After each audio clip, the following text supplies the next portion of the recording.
Hello, hello. Ladies and gentlemen, good afternoon. How are we doing today? Good. Wasn't that nice of us to feed you first? Did we enjoy lunch? Good.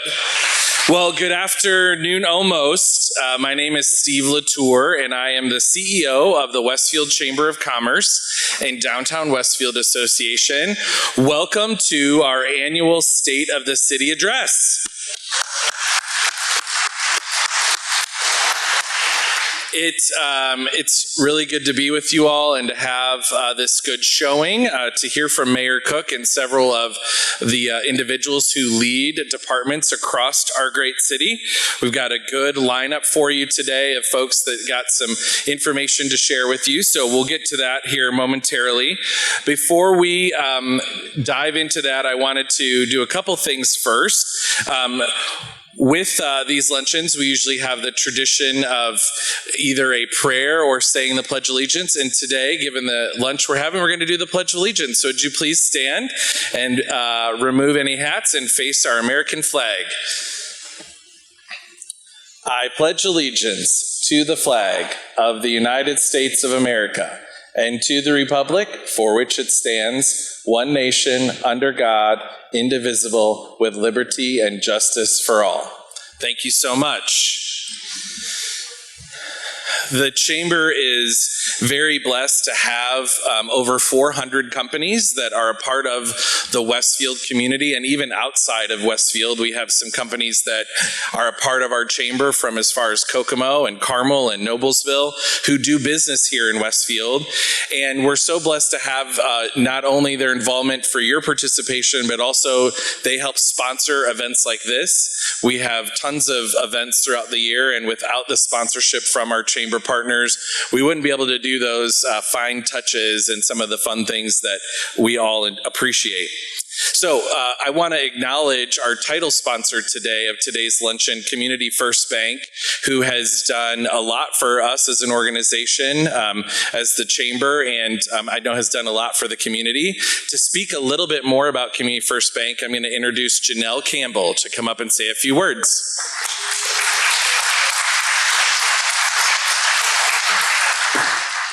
Thank you, Steve. Good afternoon, everyone. As Steve said, I'm Janelle Campbell with Community First Bank, and I also sit on the board of directors for the Westfield Chamber. We're excited to sponsor this event today, Mayor's final State of the City. Are you excited that you're like winding this? Yeah, very excited. For those of you that don't know, our bank started 21 years ago in Kokomo, Indiana, when a group of local residents and community leaders decided that Kokomo needed a locally owned bank to serve their community and to give back to the community. We wanted to be a cornerstone for those that lived or worked in Kokomo. And a fun fact is that my grandma was actually the very first customer of the bank. Fast forward to 2015, and the bank's leadership decided they wanted to expand into Hamilton County for that same reason. Local community banks were getting gobbled up and purchased by larger banks down here in the area, and our leaders saw a need in Westfield and in the Noblesville communities to start a community bank again. So here we are. We now have 3 branches in Kokomo, 2 in Westfield, 1 in Noblesville, 1 on the north side of Indianapolis, and we just opened a loan production office in Fishers. As I mentioned, we love serving our local communities. It has been an honor to be a part of the growth of Westfield over the last 7 years that we've been here.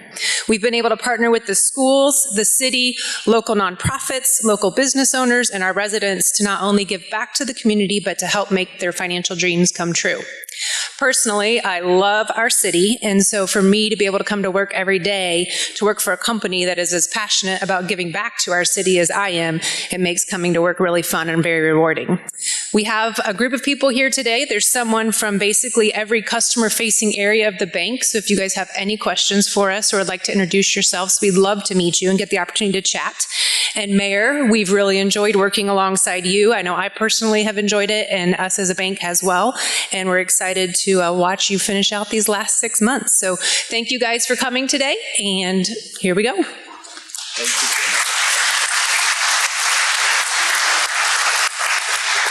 you. Thank you, Janelle. I appreciate that.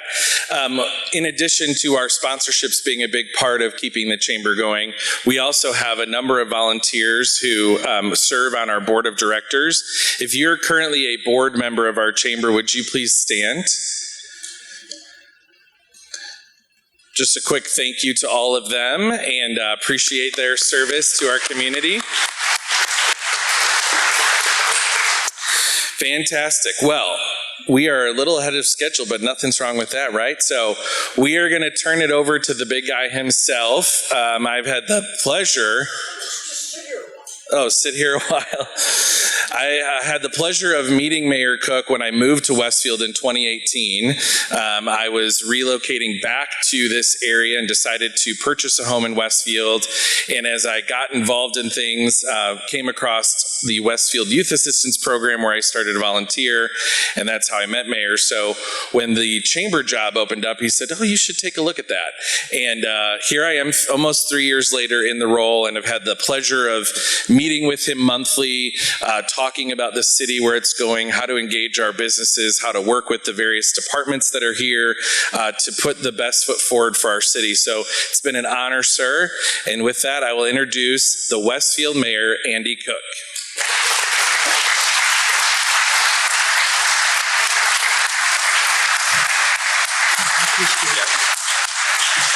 Thank you all, Steve.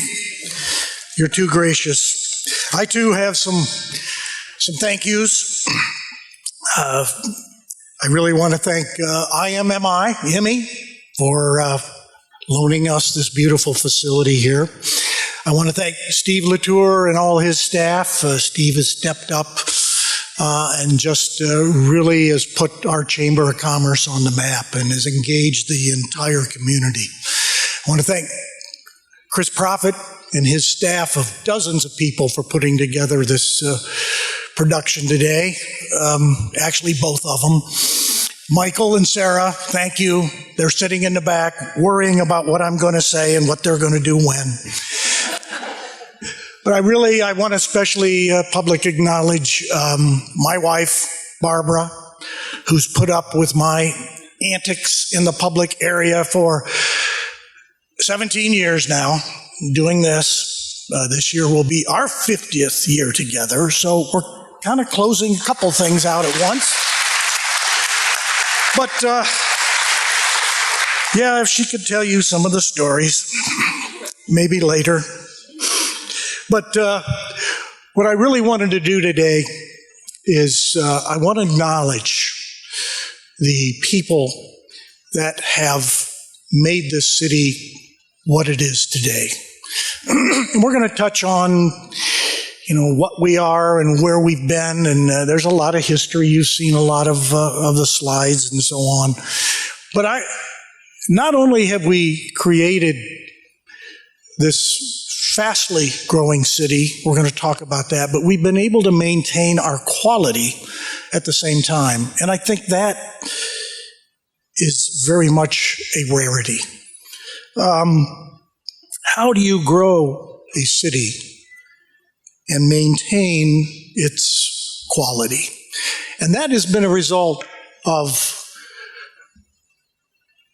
our department heads, our employees, and the dozens and dozens, hundreds literally, of the volunteers that have helped take this city to a new level.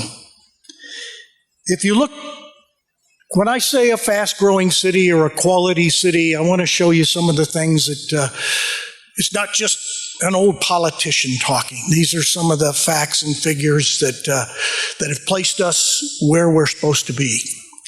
So with our first slide, we've been acknowledged. This just recently came out. What is it? 6th fastest growing city, not in Indiana, the 6th fastest growing city in the whole United States. And if you look at the other destinations, you'll see that they're mostly Texas and Florida, some Southwest. But what sticks out is we're the only city in the Midwest. If I went around and interviewed mayors across Indiana, everyone would tell you we want to grow. Unfortunately, you can count on two hands probably the number of cities in Indiana that are actually growing. I maintain it's because of the quality of our employees, of our department heads, and of the quality of our citizenry. Every city wants to grow. Few do. Some would say, well, Andy, hey, you're on the edge of growth of a relatively thriving metropolitan area. Yeah, we are. But there's a bunch of cities around Indian towns and cities around Indy that have that same geography that we do. The same demographics that we do. But that extra oomph here has really come together to put where we are and how fast we're growing. The other part is how have we maintained that quality? And once again, it's not just me talking about, but if you'll see some of the awards that this city has won over the last several years, and these are not awards that you buy or you pay for. These are done by a lot of independent studies. You see them coming and going all the time. But if you put those two facts together, how many of these different awards, and amongst that, some of them that aren't up there, the list here is quite long. So it's not just me talking about growth. It's not just me talking about being a top quality facility. Outsiders recognize this. And that has been an integral part of where we are today. With the next slide, I want to begin to talk about, well, how did all these people work together to produce this city? And there's really been three pieces that we have used steadily throughout the years that have literally been our Bible, if you will, to coordinating the activities. Number one is our comprehensive land use study. Some people know what that is and some don't care. But what it is simply many years ago, 2006 and 2007, this community got involved. Joe Plankus was very involved in doing a comprehensive land use plan. Residential goes here, and industry goes here, commercial goes here. And that document is still the document that's used today. Now, it's been amended several times. It's been amended more than a dozen times, I believe, to reflect the changes as we're coming through. For example, we did not know US 31 was necessarily going to be a freeway back then. That was a battle with NDOT. At that time, NDOT wanted to be sure that we had 6 or 8 lanes of a stoplight-laden expressway. And back in those years, NDOT could not pronounce the R word, roundabout. And thanks to Jim Brainerd, who introduced us to all that, it's made a big difference. So our comprehensive land use plan, key to knowing what goes where. And a portion of that is our thoroughfare plan, because one of the biggest problems that growing cities have, and you've seen it in Florida, in the Southwest, in the cities of Texas some, is congestion. And I know you have to stop at a stoplight every now and then, or you might have to occasionally wait through 2 stoplights. Oh my gosh. But every time you come to a stoplight here, don't you, or you go down to Indy and you pull up a stoplight, don't you feel like you're wasting your time, kind of? Like me, I sit there and I look for the yellow light going the other direction. I know that's not very smart, but I'm ready to go. I feel like we're wasting our time. And so The thoroughfare plan has been our answer to avoiding congestion. And again, it was very well thought out years and years ago. If you look at it, it's got a lot of dashed lines on it where future roads were to be.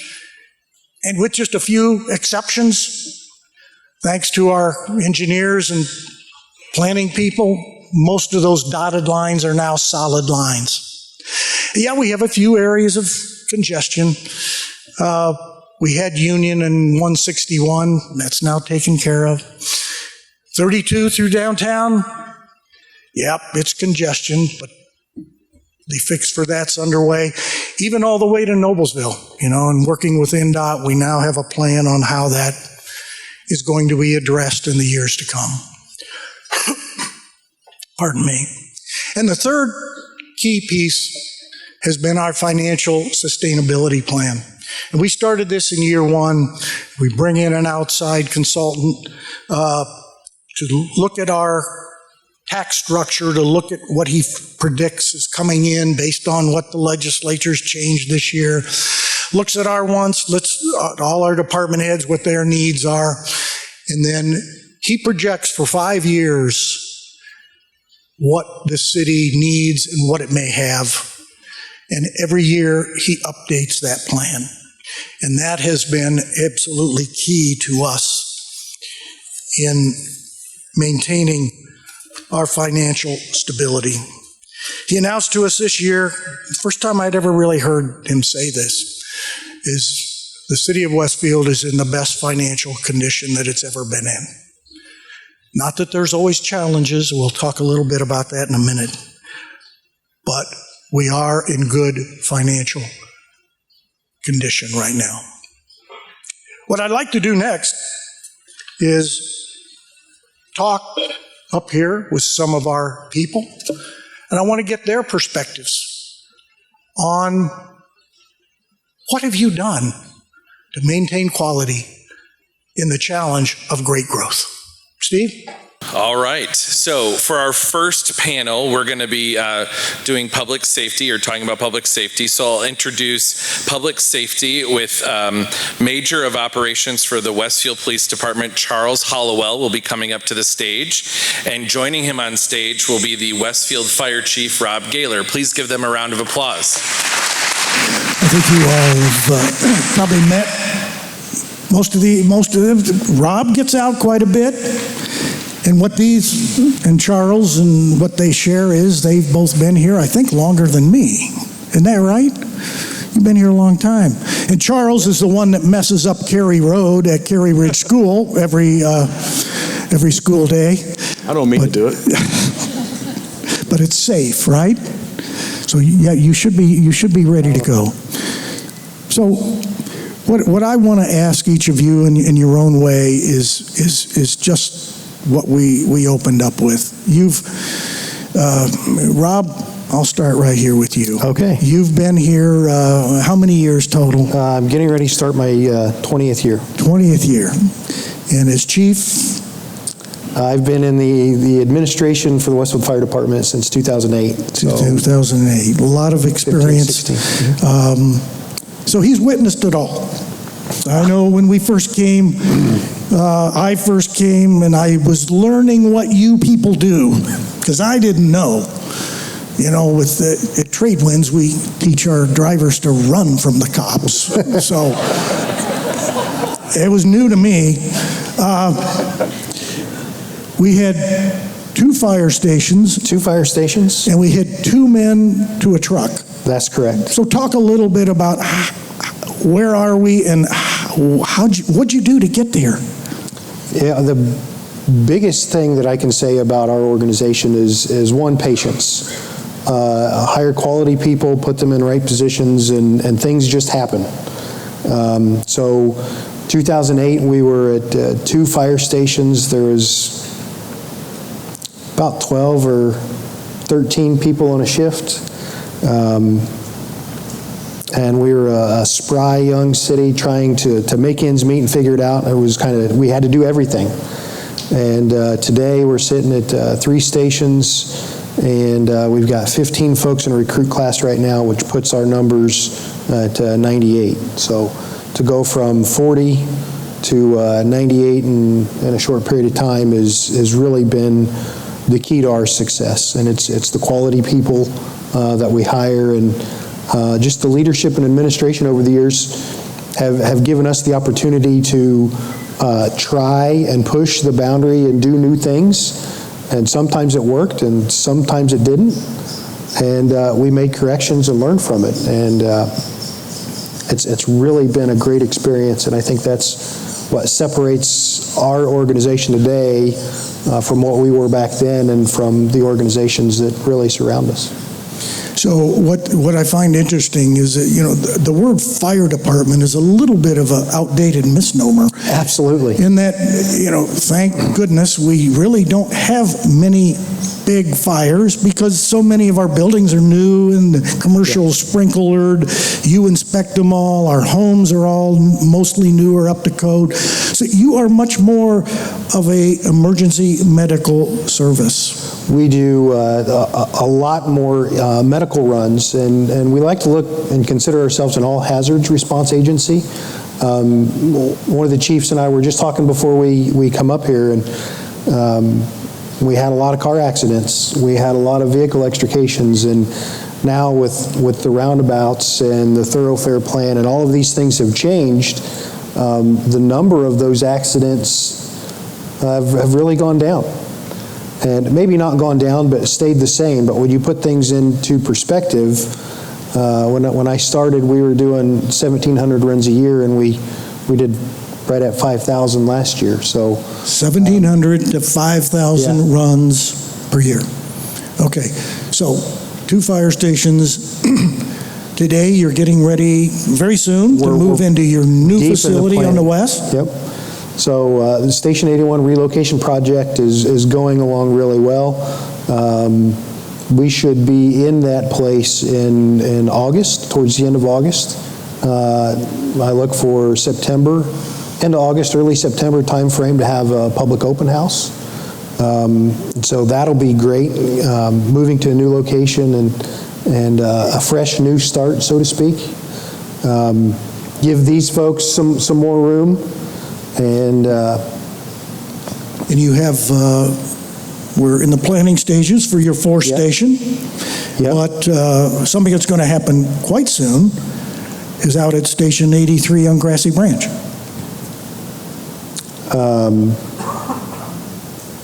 The new 4th station, Station 4, we're in deep conversations about that.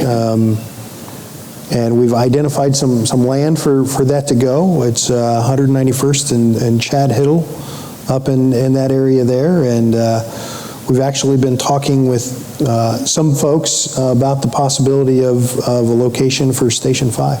Okay. But Station 3 is going to get our 3rd. So part of the 15 that are in the Recruit Academy now are to put our 3rd medic unit in service. And so, that's going to come online October of this year. The medic unit has been purchased and should be here, and we'll be ready to go. Very soon. So I think your key takeaway for me was patience. Absolutely. I quickly learned what your needs were. Even at the smaller level of population, we got a lot of work to do, and the only way you can do that is by, on that 3rd piece on the plan we had, long-term financial planning, because, building a fire station is relatively cheap. Putting 12 full-time people to each station is very expensive. Right, and not only, it's a 20 or 30-year commitment for an employee and their families, and now we have that multiplied by 12 or 15 at a time.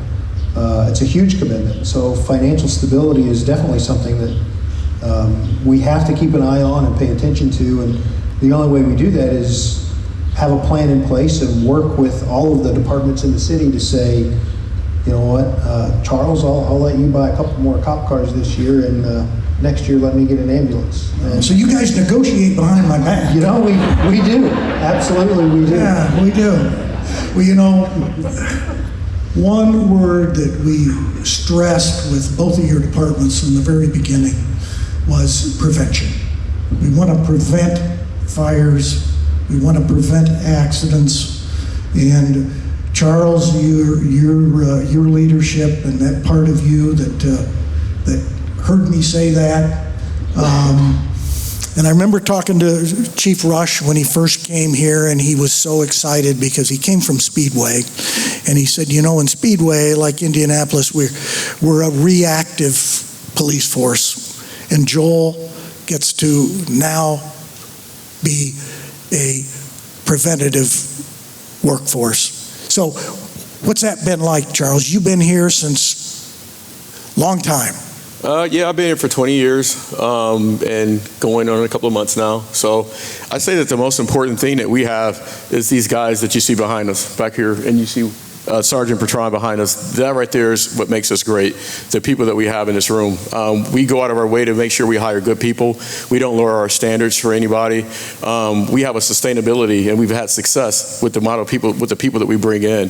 I think that right there, you know, you can put me in any leadership position that you want to, but without the good people that we have, starting with Major Vickery in the back and Captain Grimes and their teams and their units here, that right there is what makes us good. Without them, I wouldn't be up here.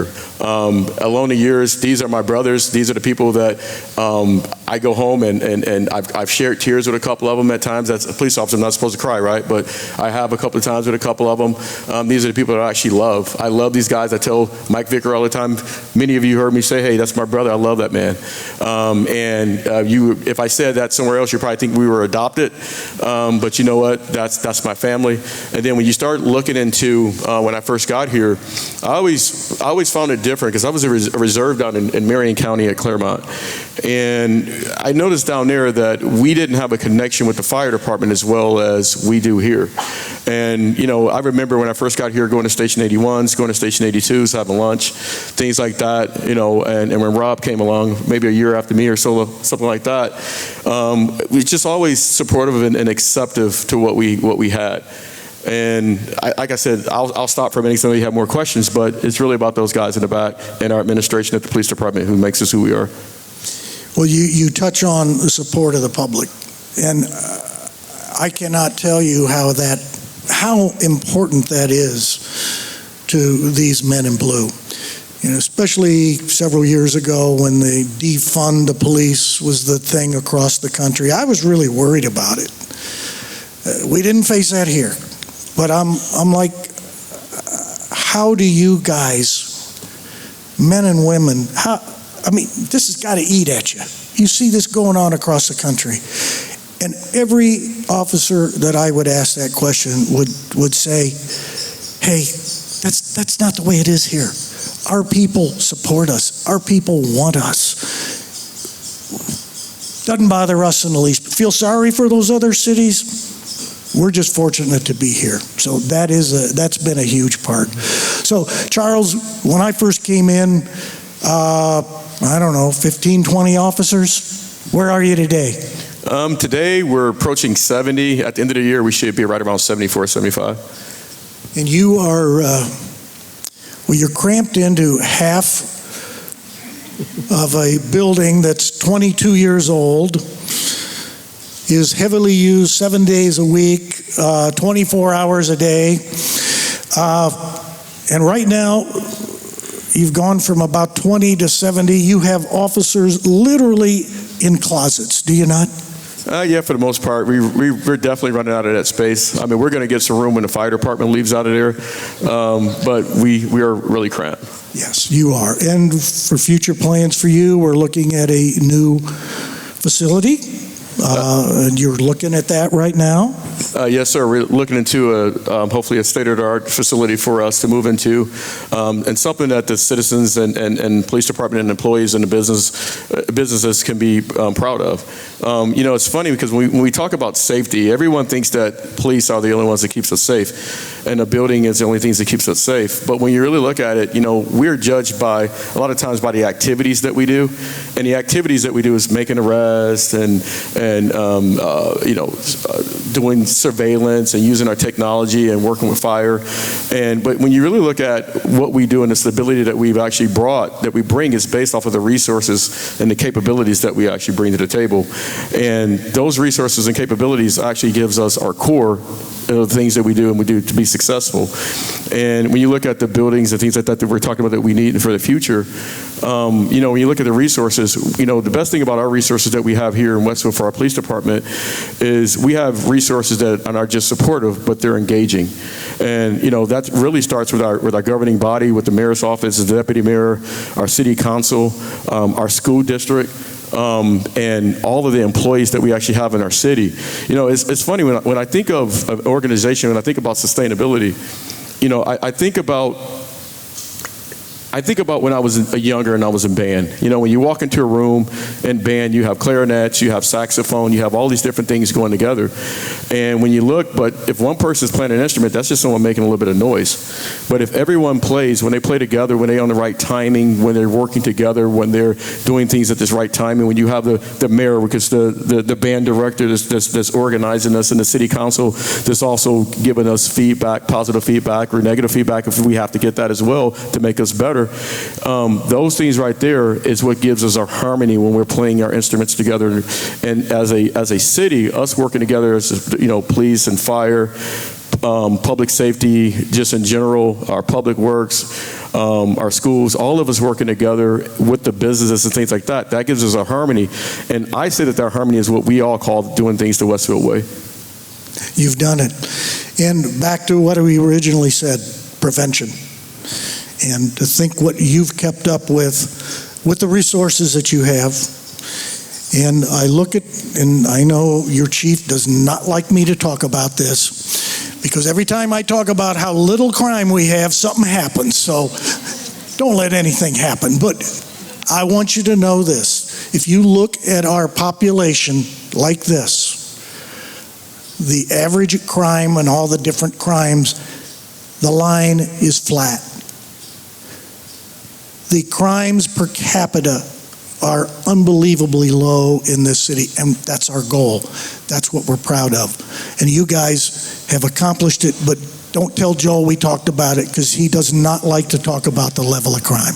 Hey, thank you both. Thank you. Mayor Cook, thank you.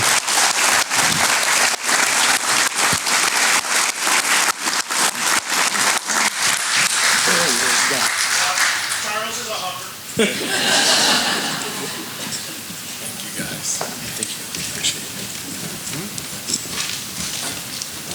Thank you both for being up here. I know the chamber had the opportunity with the township in Westfield Welcome to have pancakes on Park with the fire department just a little while ago. It was a big success, and we're already planning for next year, so we're excited about that. And of course, we couldn't pull off the farmers market with the Downtown Westfield Association. We didn't have the police support. They don't just come to shop, they parole the area and make sure everybody's safe and whatnot, so we appreciate them too. Well, we're going to move into infrastructure, and to do that, I'm going to invite our Director of Public Works, Jonathan Nail, to come up to the stage, and our Chief of Staff, Jeremy Lawler, with the City of Westfield. So please welcome them forward. Jeremy, Engineer Nail, thank you for agreeing to put up with me. No problem. You have been for many years. Jeremy, you started when? 2005. Once again, before me. And what were you doing? Well, mostly filling potholes and doing True story. Yeah. maintenance activities in the Yeah. Public Works Department. Yeah. Do you find maybe you had a little more ability? I mean, not that we need potholes filled, and we're going to talk about potholes, John, my favorite subject. But you must have been a good pothole filler. I don't know. They only let me do it for like 4 months, and then they kicked me out of the street department. All right. I can see why. Yeah. Well, Jeremy is now my chief of staff. All of our department heads report to Jeremy, and he has come on board in the last year and just done a wonderful job of administering this city. John Nail, all the way from Rose Holman, right? I had to say it. Purdue. Of course. Now you know why I had to do that. So you joined us about how long ago, John? A little over 5 years. 5 years, geez, okay. John has one of the worst jobs in the city. Agreed. Because he knows that I am a road nut. If they're not plowed, they better be as smooth as silk. I don't want to see any crooked, bent, rusted signs. I don't want to see any litter on the side of the roads. Don't forget striping. And hopefully we're going to have some new paint this year. And all of that falls under John. And the reason for that is, and I've told him this, and I think he buys into it by now, because when I look at the quality of a city and I drive through it, I look at things like their signs and their roads, because my philosophy is, if that city can't take care of what I can see, how does it take care of the things I can't see, like all of Jeremy's money and what he does with it? So John's got a tough job. But John, okay, 5 years, but you knew very well the engineers before us and the public works directors. I mean, one of the critical items that has taken so much attention, and we touched on it earlier, how in the world have you stayed up with traffic? How have you avoided congestion that plagues growing cities? Well, I think it's two things. It comes down to planning and execution. On the planning front, I'm so thankful every week for some of our earlier folks here in the city, including Mayor Cook, but earlier town councils, earlier city councils, who put into place the thoroughfare plan, for one. We talked about that briefly already. But in spring of 2007, the town council at the time adopted the thoroughfare plan. And importantly, in that thoroughfare plan, there is a carve-out for right-of-way dedication. So these folks knew that growth was going to happen. They saw that coming. And as developers came through to the city and built subdivisions, they dedicated right-of-way for future road projects. They dedicated corner cuts of right-of-way for future roundabouts. That saved the city millions and millions of dollars in right-of-way acquisition over the last 15 years since they implemented that. So I'm thankful for those early politicians that had the forethought to implement that. And then secondly, they had the foresight to implement road impact fees. In 2012, we implemented our road impact fee ordinance, which required developers to pay their fair share for the traffic they'd be generating into a fund so that we could use those dollars to improve our roadways, build roundabouts, add capacity to our network. Without road impact fees, congestion would run rampant. That's exactly what they're supposed to be used for. So, I mean, that's wonderful. And you talk about road impact fees. I think it's very, very timely. And this goes back to financial planning. That with our State Road 32 project, that we're splitting the cost 50-50 with NDOT, these guys have been saving their pennies, and I'm proud to say that we intend to pay our half of the 32 project, several $1 million, completely with road impact fees, cash that you've been able to stash away somewhere, right? Yeah, we started saving, well, when you committed us to paying cash for that back in 2018, without talking to me, by the way, we started hoarding cash at that point in time, being very conservative, very selective of how we use those dollars, all in anticipation of this upcoming project. To be honest, when I was projecting that out and saying that we could do it, I didn't know that the cost of the project was going to grow by, 30% probably.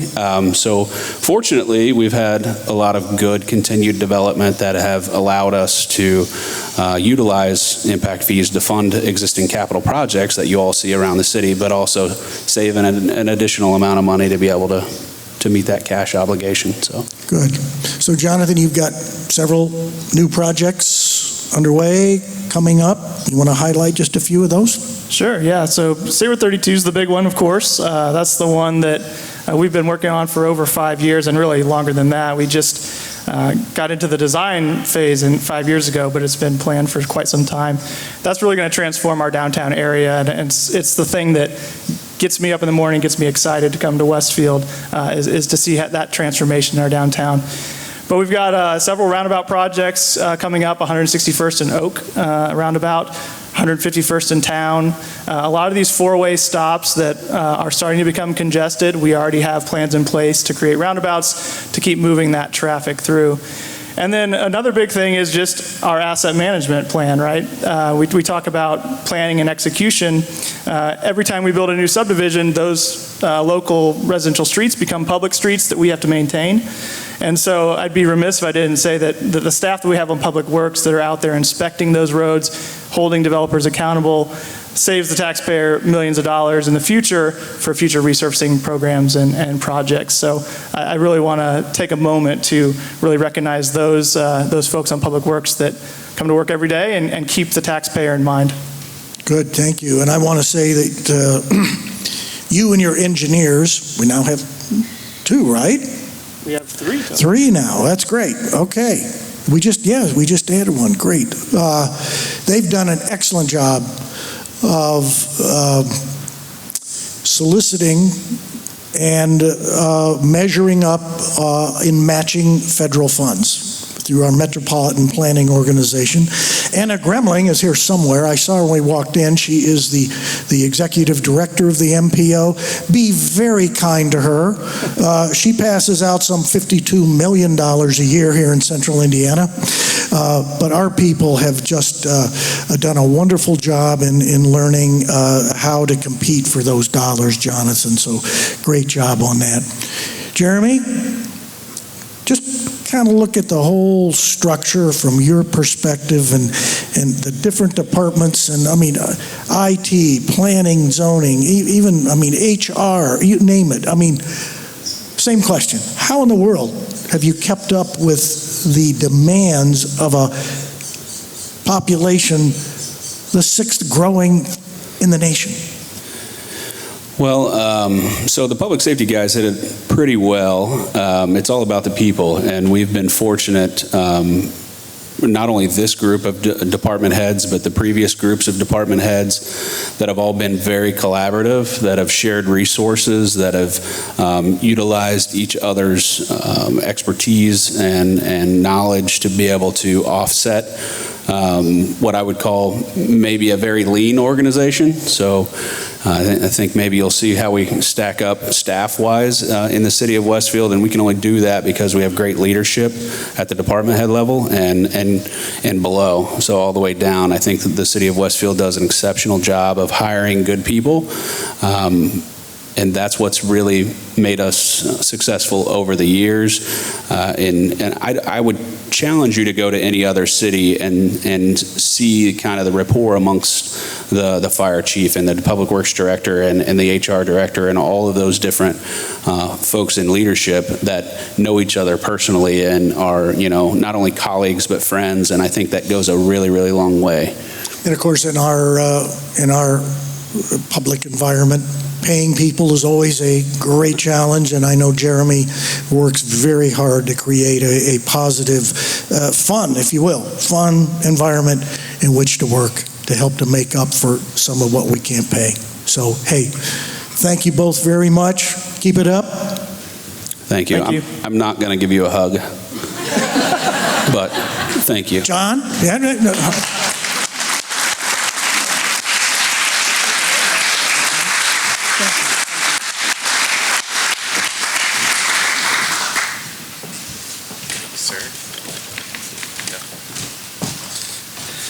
Jeremy, I always appreciate that when you see me walking towards you, don't start walking the other way. So thank you for that relationship. And Jonathan and I spend a lot of time in meetings together, but one of the things that we're working on now with INDOT is at the last Monday of every month, we have a State Road 32 meeting that's open to the public, and it's available to anyone who would like to come and hear about what's going on State Road 32. So you can see our website for more information or visit 32connects.com. And you can get some more information there as well. So lots of cooperative planning going on there. Well, we've got a grand asset here in town that would rival that of maybe a Magic Kingdom to the end of, that's, everybody needs a hug once in a while, you know? Only in Westfield will you see that.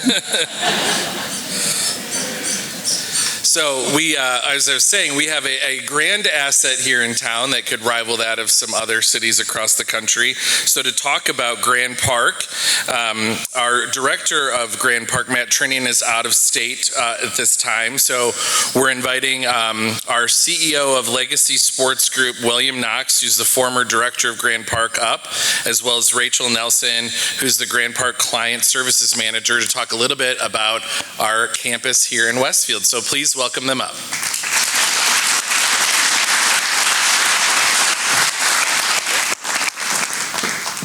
Rachel, thank you for joining. Yes. All right, you too. Yeah, they're bright, William. Yeah, it's okay. Yeah. So, Grand Park. I mean, people get sick of me talking about it. That's why you two are up here. And William, as many of you may know, was with the Hamilton County Tourism when we first began this. William was part of the original Grand Park, what do we call it? The Westfield Sports Commission, I guess, Edition 1, because now we have another one edition, so talk about that some other time. He was part of the volunteer group back in 2010, something like that. Nine.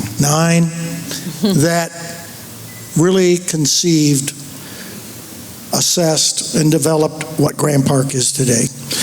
William was our director out there for many years, and about a year ago, he has formed his own company, Legacy Sports, and has taken his experience of the Grand Park and he has become a nationwide expert on the development and operation of sports parks. So what started out as kind of a wacky idea, William has truly capitalized on it, even across the country. And most definitely. And we should talk at the end of the year. We'll see if we renew that contract or not. But and you think, well, he's out helping these other cities get started and stuff, and I don't look at it like that at all. It's like this is a huge industry that needs more facilities, and I see the addition of facilities. I know you're working in Columbus, Indiana. They're doing one. We don't see this as competition. William's going to keep us on top anyway, but it's just engaging more in our industry, which really didn't exist 10, 12 years ago. So it's been fun. And Rachel came to us how long ago? Almost 3 years. 3 years. And what were you doing before that? I was in corporate events. Okay, very timely, because you run a lot of the show out there immensely. And that's something that many of us take for granted, is the day-to-day operation of this unique machine, of which there is nothing like it around the country, and how do they keep it day-to-day operating?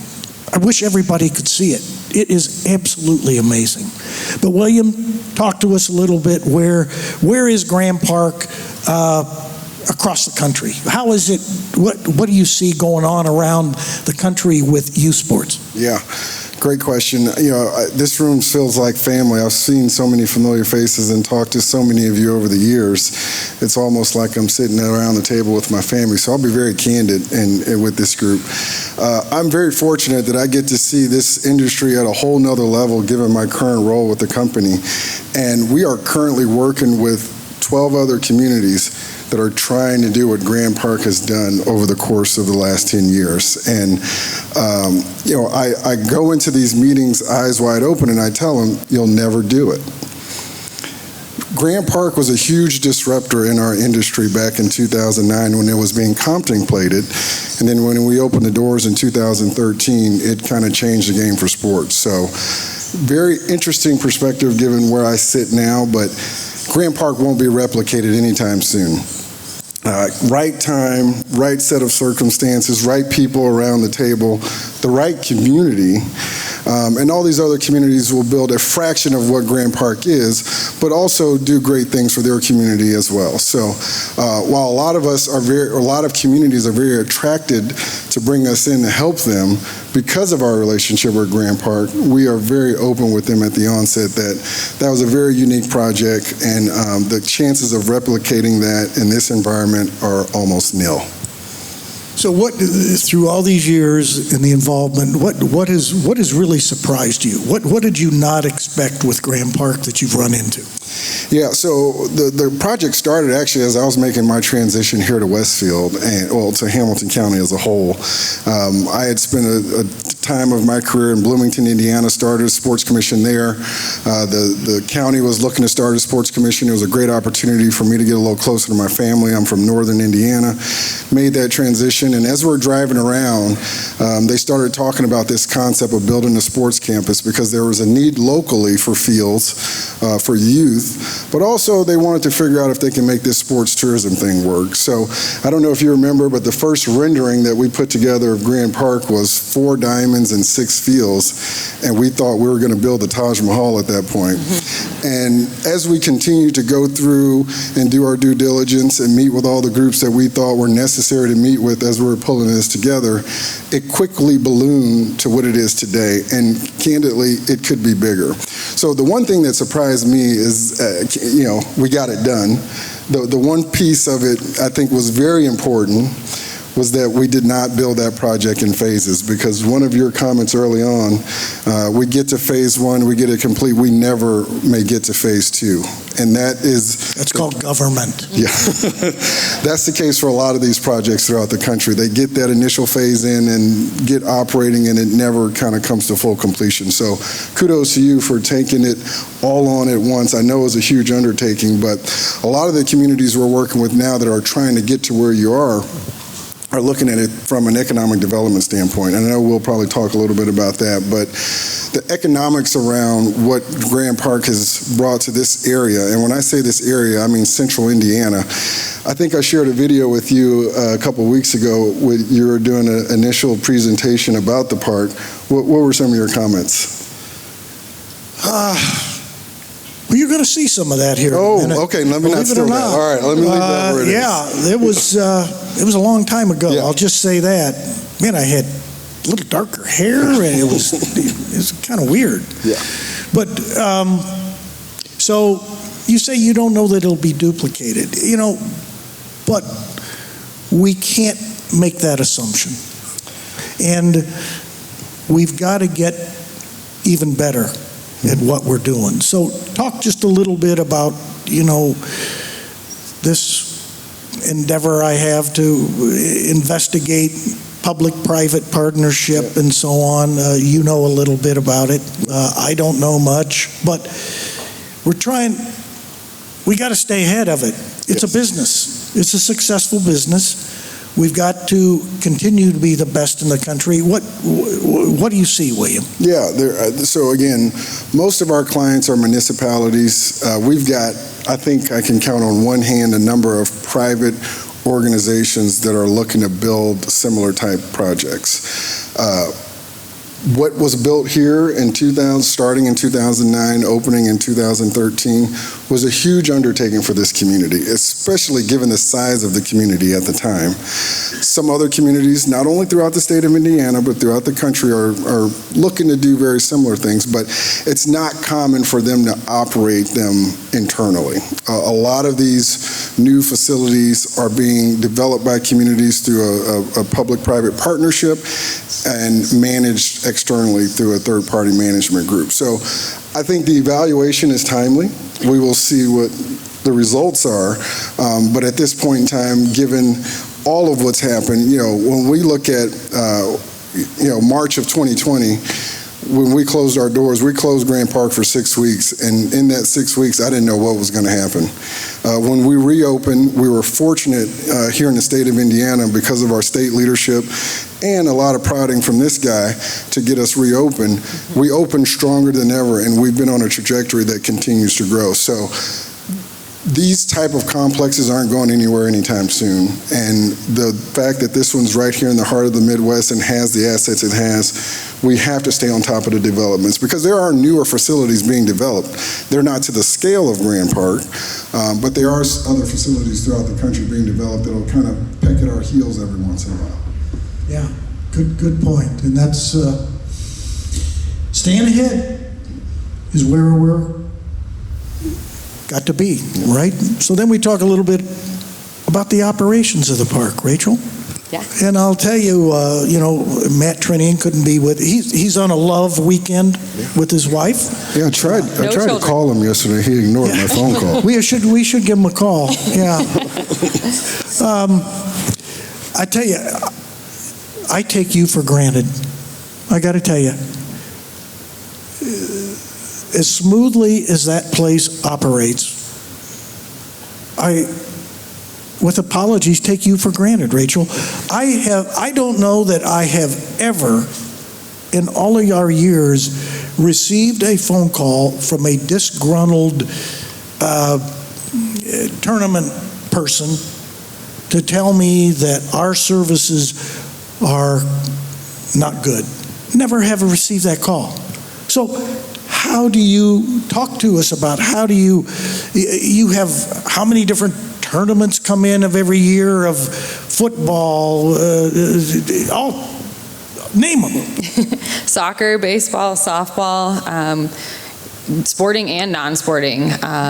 It's those faces at that table right there that make it happen. I'll bring it home with the same theme we've heard a lot. It's the people, and it's the passion, and it's the long days, and it's the working together and the collaboration that makes it happen.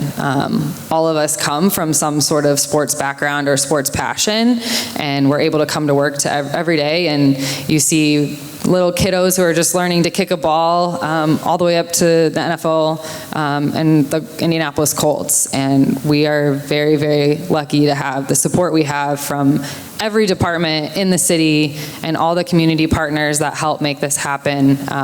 It's truly a team effort. So walk us through a little bit. You get a contract walks in the door, and it's a 4-day rugby tournament, and then it's sold, it's signed, it's delivered, and then you take over and figure out what? Yeah, so I sit down with the client and understand what their vision is. What do they want to happen here? And have those meetings with them and get to know them as people and help make that come to life. They're a grounds team who ensures we have the best fields possible, our operations team to set everything up, and then the things behind the scenes that you don't see, the maintenance, keeping up with all of our restrooms and our assets on campus that make that experience for those visitors. We're very lucky with the facilities we have and the strategic way the facility was built. You don't have to walk far from your car to your field, even though you're on a 400-acre campus. Do we still have R2-D2? We do. Yes. We do. Okay. We do. Anybody know what that is? You remember what those are? Those are our robotic painters. And what's also really fun right now, we're testing an automated mower, and it is out there. No person is on it. It's controlled by a device. And they're GPS? Is that what they are? They are. they're out there right now, so go take a look. Okay, then you also have, okay, those are sporting events. And of course, kind of a shock to us is we can do other things in that big building. Yes. Things that honestly we didn't even think about when we built that. Now you host trade shows and the sales, the whale sale, and tell us about that. That's a lot more than just setting out nets and lines, isn't it? Yeah, that's kind of the fun part. The building was built for soccer. Like, it is perfect size for 3 indoor soccer fields. And what we've been able to do and be creative with the hard surface flooring that allows us to drive semi-trucks, combines, you name it, onto the field is incredible. It's a unique use of the space. We've added larger garage doors to make even larger equipment fit inside. And it's really, we've learned along the way, and we've made some mistakes, but Did? a few. But every time we learn from that and we grow from that, and we're able to use that as an example for the next group. We have some fun ones coming up. We just working with like a safety fest, and you name it, we're looking at any type of different event, and come shop children's clothes to buy a hot tub. And I'm sure you will perform well. You have. Thank you. Thank you. Rachel. William, thank you very much for coming up. Thank you, Mayor. It's been an honor. Steve?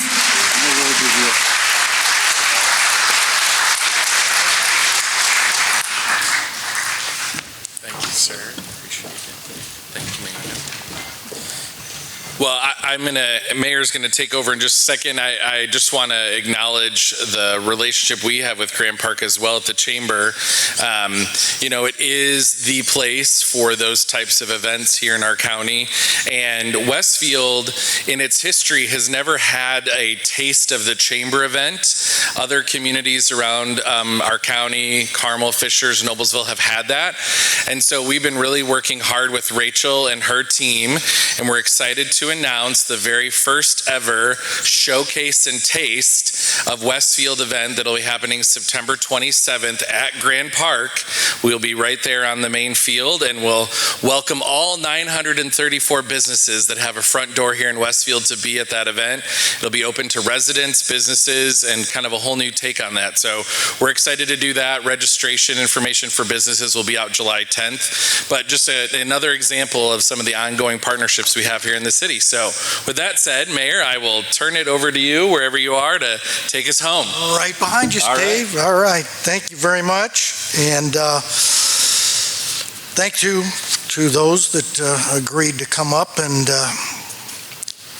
they were nervous, It's okay. But no, not really.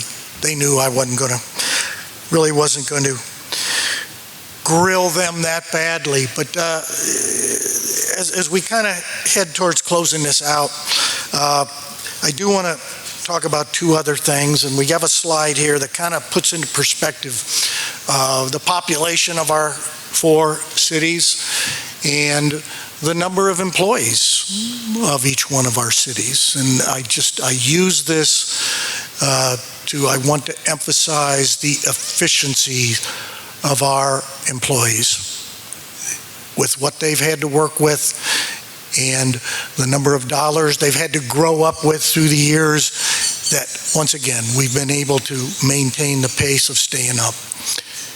Don't you love the birds chirping? That is, I think it's fantastic. And we also talked about our volunteers and our volunteer groups. And I can't tell you how important many of these groups are. And I'm not just talking about, maybe we've chosen 5 here, but the quality of a city, you've heard me say many times, is its heart. And we're really good at building things. We can build roundabouts, and we can build parks, and we can build Grand Park, but how do you build the heart of a city? And if you consider how many, not only with these formal organizations, but the number of volunteers that participate in the development of this city, and I'm talking about the appointed, the Plan Commission and the BZA, the volunteer positions such as the Grand Junction Task Group, the Westfield Sports Commission, the Spring Mill Station piece that worked on that area years ago. If you remember, we used to have made up of one of our city councilors, Steve Hoover, and it was called the Hoover Commission. And he dived into the most boring zoning detail ordinances in the world. But he loved that stuff, and it kept us up to date. And it was mostly done, again, with volunteers. All the way down to, and we didn't even talk about it much at all, and that is hosting what has now been pretty well noticed as the #1 NFL training camp in America. And that's the Colts coming to visit us every year, and how happy they are, and how they brought a lot of teams in to show how our people put it on, and it's just kind of second nature to them. But that event alone takes 200 to 300 volunteers from our city to put that on. And that makes me very proud that we have those kind of people that step up with so many of our organizations, Heart and Soul, our Open Doors, our Youth Assistance, Student Impact. Those are pieces that are filling a need in our society where normally government just stands back and throws money at it, usually to not much success. And in Westfield, we throw citizens at it, and it works well. And people that are looking at this city, businesses that are moving to this city, really notice that. So the department heads, our employees, and our citizens, key part to where we are today. And now, if you would, our staff's put together a little video, runs through some of the things where we've been and where we're going, maybe. Take a look. Well, you got this rookie politician that had never, ever dreamed about being a mayor before, and suddenly I find myself, you got to run a public works department and a IT department and a fire department and the police department, and I quickly had to learn just what do these people do.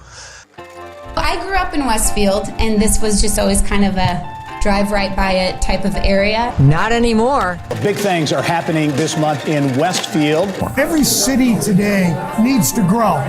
If we're going to attract a commercial tax base, we have to have people. We built a home down here because of this plan. Westfield has become a sports destination around the country, with Grand Park attracting some 2.5 million visits annually. You have to think out of the box sometimes. We are about to show you something that a lot of people believe is about to change the city of Westfield and the youth sports world. Roughly 5,000 soccer players will be at the new Grand Park. That's an area that was all cornfields just a few years ago. This is projected so far to have annual visitors of over 250,000 people a year. Officially opens on Saturday, but already it's had hundreds of thousands of visitors, and a lot more are expected this year. Grand Park, Westfield, Indiana. If you've never been to this facility, it is simply amazing. And this championship field, you could literally eat every single meal on this grass surface. It's impeccable. Midwestern farmland transformed into one of the largest youth sports facilities in the world.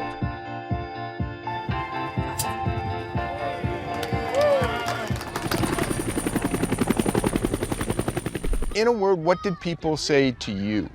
You're nuts.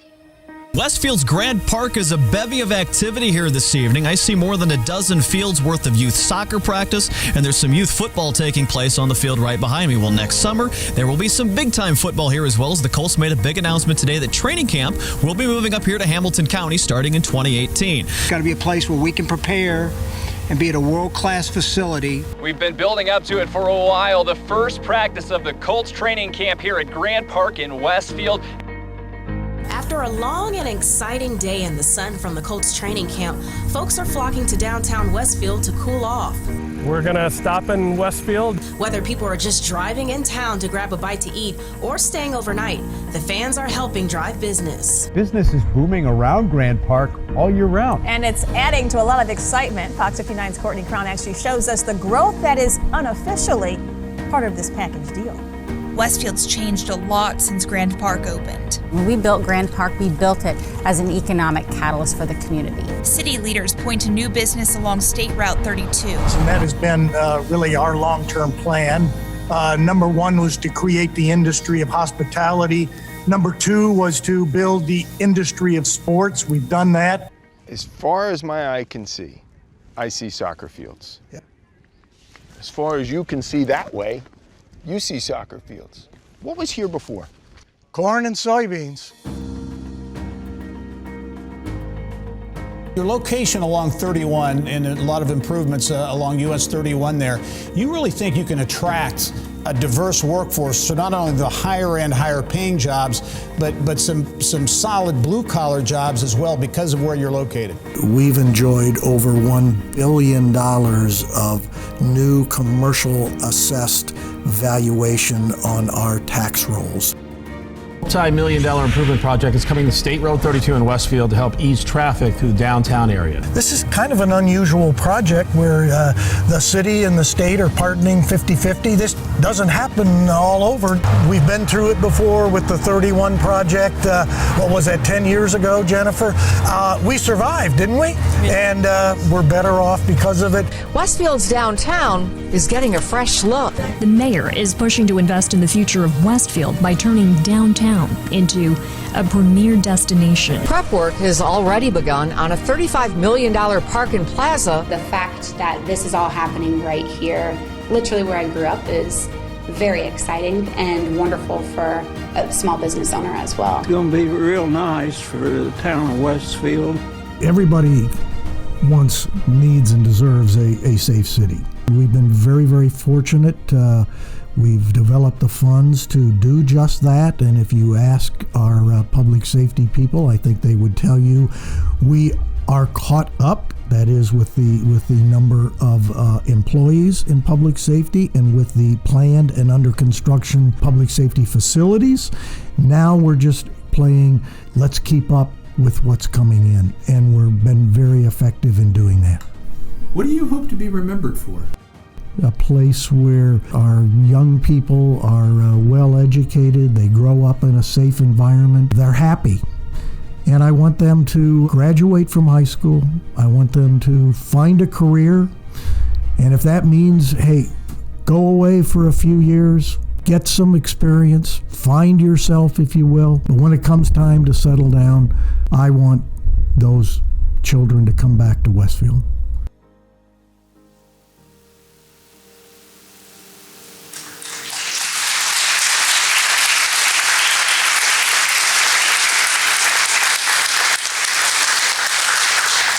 Michael, great job, Sarah, on that back there at the control center. I hope you heard that little piece I was selling Grand Park.